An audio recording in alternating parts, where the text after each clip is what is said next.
الحمد لله وكفى وسلام على عباده الذين اصطفى أما بعد أعوذ بالله من الشيطان الرجيم بسم الله الرحمن الرحيم وبشرناه بغلام حليم صدق الله العلي العظيم.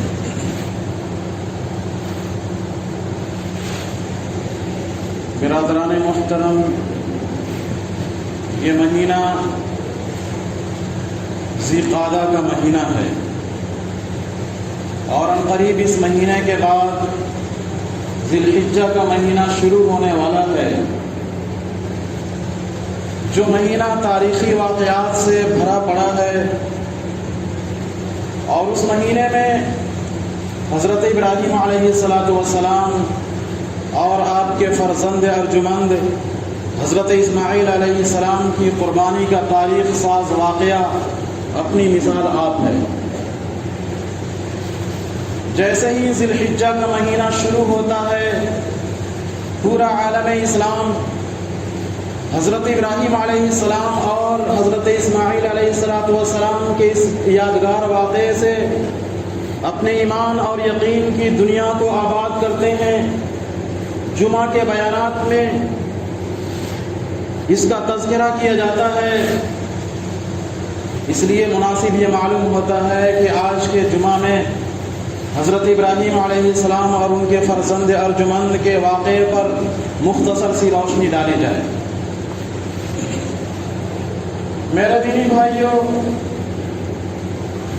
اللہ کی شان بے نیازی پر غور فرمائیں کہ اگر دینے پر آئے تو اپنے نافرمانوں کو اور اپنے دشمنوں کو درجنوں کی درجنے اولاد عطا فرمائے، اور نہ دینا چاہے تو اپنے پیارے پیغمبر اور لاڈلے پیغمبر کو جوانی میں اولاد نہ عطا فرمائے. اللہ کی شان بے نیازی ہے، اس پر کسی کا زور نہیں چلتا ہے اور کوئی اس کو روک ٹوک کرنے والا نہیں ہے. ابراہیم علیہ السلام کی جوانی گزر گئی، ایک بیٹا بھی نہیں ملا. کس کو؟ اللہ کے لاڈلے پیغمبر اور اللہ کے دوست حضرت ابراہیم علیہ السلام کو. اور کس کی گود اولاد کی نعمت سے محروم ہے؟ سیدہ ہاجرہ کی سلام اللہ علیہا. آخر اولاد دینے کا خزانہ تو اللہ ہی کے پاس ہے. ابراہیم علیہ السلام نے اللہ کے سامنے نہایت عاجزی اور انکساری کے ساتھ دست بدعا ہوئے اور یہ دعا کی رب هب لی من الصالحین، اے میرے پروردگار مجھے نیکوکار بیٹا عطا فرما. ابراہیم علیہ السلام نے اللہ رب العزت سے بیٹے کے لیے درخواست کی، اس لیے کہ وہ جانتے تھے کہ بیٹا بیٹیاں دینے کا خزانہ صرف اللہ رب العالمین کے پاس ہے. دنیا کے کسی انسان کے اندر وہ طاقت نہیں ہے کہ کسی کو اولاد دے دے. فرمایا یہب لمن یشاء اناثا ویہب لمن یشاء الذکور، اللہ جسے چاہتا ہے بیٹیاں عطا کرتا ہے اور جسے چاہتا ہے بیٹے عطا کرتا ہے. او یزوجہم ذکرانا واناثا، اور جسے چاہتا ہے بیٹے اور بیٹیاں دونوں دیتا ہے. وَيَجْعَلُ مَن يَشَاءُ عَقِيمًا، اور جسے چاہتا ہے بانج کر دیتا ہے. یہ اللہ رب العزت کی حکمت ہے اس کے اندر. ایک مرتبہ حضرت عائشہ صدیقہ رضی اللہ تعالی عنہ ایک بچے کو نہلا دھلا کر اللہ کے رسول صلی اللہ علیہ وسلم کی خدمت میں پیش کی اور یہ تمنا ظاہر کی، اے اللہ کے رسول کاش میرا بھی اس طرح سے اولاد ہوتا تو یہ حجرہ آباد نظر آتا. اللہ کے رسول صلی اللہ علیہ وسلم نے فرمایا قل لا اقول لكم عندي خزائن اللہ، کہ میرے پاس اللہ کے خزانے کی چابیاں نہیں ہیں. اللہ کے پیغمبر بھی اولاد کے لیے اللہ سے سوال کرتے ہیں، وہ کسی دوسرے کے در کو نہیں کھٹکھٹاتے ہیں، اس لیے کہ اولاد دینے کا مالک اللہ ہے. ابراہیم علیہ السلام نے اللہ کے سامنے بیٹے کے لیے دعا کی درخواست کی. اللہ رب العزت کی جانب سے جواب آیا وَبَشَّرْنَاهُ بِغُلَامٍ حَلِيمٍ، اور ہم نے ان کو خوشخبری سنائی ایک بردبار لڑکے کی. خطیب کہتا ہے کہ مانگا کیا اور ملا کیا؟ مانگا تھا صالح بیٹا، نیک بیٹا، لیکن عطا ہوا حلیم بیٹا، اس لیے کہ اللہ رب العزت کو معلوم تھا کہ اس کو عشق کے امتحانات سے گزرنا ہے، اس کو سخت مشکل مراحل کو طے کرنا ہے، سخت آزمائش کے اندر مبتلا ہونا ہے. جو کام ایسا بیٹا کر سکتا ہے، جو صالح ہونے کے ساتھ ساتھ نیک ہونے کے ساتھ ساتھ حلیم بھی ہو، متحمل مزاج بھی ہو، بردبار بھی ہو، اس لیے کہ اس کو تو بہت سارے سخت مراحل کو طے کرنا ہے، چھری کے نیچے گردن کو رکھنا ہے اور والدین کے حکم کا فرمانبردار بننا ہے۔ ادھر بڑھاپے میں اللہ رب العزت نے چاند جیسا بیٹا عطا فرما دیا، لیکن ساتھ ہی امتحان میں ڈال دیا۔ فرمایا ابراہیم جاؤ اس ماں اور بیٹے کو ایسے مقام پر چھوڑ آؤ جہاں پر نہ چرند ہو، نہ پرند ہو، نہ دانا ہو، نہ پانی ہو، بس ایک سنسان بے آب و گیاہ وادی ہو۔ ابراہیم علیہ السلام اللہ کا حکم سنتے ہی فوراً اس حکم کی تعمیل کے لیے روانہ ہو گئے۔ اونٹنی کو تیار کرتے ہیں اور اونٹنے کے اوپر حضرت ہاجرہ اور اسماعیل کو سوار کرتے ہیں اور اپنی منزل کی طرف رواں دواں ہو جاتے ہیں۔ چلتے چلتے جب وہ وادی آتی ہے جس کو قرآن وادی غیر ذی زرع کے نام سے جانتا ہے، وہاں پر حضرت ابراہیم علیہ السلام اونٹنی کو روکتے ہیں اور حضرت ہاجرہ اور اسماعیل کو اونٹنی سے اتارتے ہیں اور پانی کا ایک مشکیزہ اور کھجوروں کو ایک تھیلی ان کے حوالے کر کے اونٹنی کی نکیل کو پکڑ کر کے واپس روانہ ہونے لگتے ہیں۔ جب سیدہ ہاجرہ نے دیکھا کہ ایسی جگہ پر جہاں دور دور تک کوئی انسان نظر نہیں آتا ہے، جہاں پر کوئی چرند و پرند نظر نہیں آتا ہے، جہاں پر کھانے پینے کا کوئی انتظام نہیں ہے، ایسی جگہ پر چھوڑ کر کے ہم کو جا رہے ہیں، تو سیدہ ہاجرہ نے دامن خلیل کو پیچھے سے تھام لیا اور سوال کیا کہ یہاں پر چھوڑ کر کہاں جا رہے ہیں؟ چلو میرا خیال نہیں کیا ہوتا، بڑھاپے میں رو رو کر کے اللہ رب العزت سے اولاد مانگا تھا، کم سے کم اسی کا خیال کیا ہوتا۔ آپ یہ بتائیے کہ ہمیں چھوڑ کر کے کہاں جا رہے ہیں؟ حضرت ابراہیم علیہ السلام بھی پیغمبر تھے، آپ کے اوپر صبر کا دامن غالب تھا، حوصلے کا ضبط غالب تھا۔ آپ نے بیوی کے جواب میں فرمایا اے ہاجرہ میں تمہیں اور اسماعیل کو اللہ کے حوالے کر کے جا رہا ہوں۔ جیسے ہی اللہ کا نام آنا تھا سیدہ ہاجرہ نے دامن خلیل کو چھوڑ دیا اور درے جلیل کو پکڑ لیا۔ سیدہ ہاجرہ نے عرض کیا اے خلیل، جو خدا آتش نمرود میں آپ کا کفیل ہو سکتا ہے وہ خدا اس سنسان وادی میں میرا بھی کفیل ہو سکتا ہے۔ جب آپ آتش نمرود میں رب جلیل کو نہیں بھول سکتے تو میں اس سنسان وادی میں بھی اس رب جلیل کو نہیں بھلا سکتی۔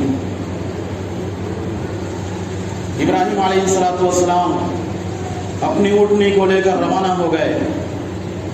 جب دور چلے گئے پیغمبر کی بیوی اور بچے نظروں سے اوجھل ہو گئے تو ایک جگہ رک کر حضرت ابراہیم علیہ السلام نے دعا مانگی، فرشتوں کے جگر پھٹ گئے، عرش اور فرش پر اس کی اثر انگیزی کے اثرات پھیل گئے۔ آپ اللہ کے سامنے دعا کرتے ہیں ربنا انی اسکنت من ذریتی بواد غیر ذی زرع عند بیتک المحرم ربنا لیقیموا الصلاة فاجعل افئدة من الناس تهوی الیہم وارزقهم من الثمرات لعلهم یشکرون۔ اے میرے پروردگار، ہم سب کے پالنہار، میں نے اپنی بعض اولاد تیرے محترم گھر کے پاس لا کر بسائی ہے، آپ ان کے لیے زمین کی پیداوار سے رزق مہیا کر دیجئے تاکہ یہ لوگ نماز قائم رکھیں اور آپ کا یہ گھر آپ کے عبادت گزاروں سے خالی نہ رہے اور یہ آپ کے شکر گزار بندے ہو جائیں۔ حفیظ جالندھری نے اس کا نقشہ کھینچا ہے کہ سحر کے وقت ابراہیم نے اٹھ کر دعا مانگی، سکون قلب مانگا، خوئے تسلیم و رضا مانگی کہ اے مالک عمل کو تابع ارشاد کرتا ہوں، میں بیوی اور بچے کو یہی آباد کرتا ہوں، بشارت تیری سچی ہے، تیرا وعدہ بھی سچا ہے، بس اب تو ہی محافظ ہے، یہ بیوی ہے، یہ بچہ ہے۔ ابراہیم علیہ السلام بیوی اور بچے کو چھوڑ کر چلے گئے۔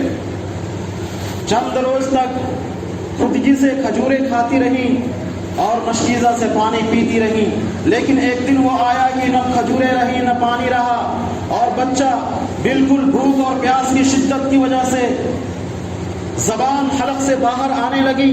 تب وہ سخت بے چین اور بے تاب ہوئی اور اسی بے چینی کے عالم میں کبھی وہ صفا پر جاتی تھی، کبھی مروہ پر جاتی تھی، اور جب سامنے حضرت اسماعیل علیہ السلام روتے ہوئے بلکتے ہوئے نظر آتے تھے تو دوڑ پڑتی تھی، اسی عالم اضطراب میں چکر لگاتی رہی، لیکن پانی کا کوئی نام و نشان نہیں ملا۔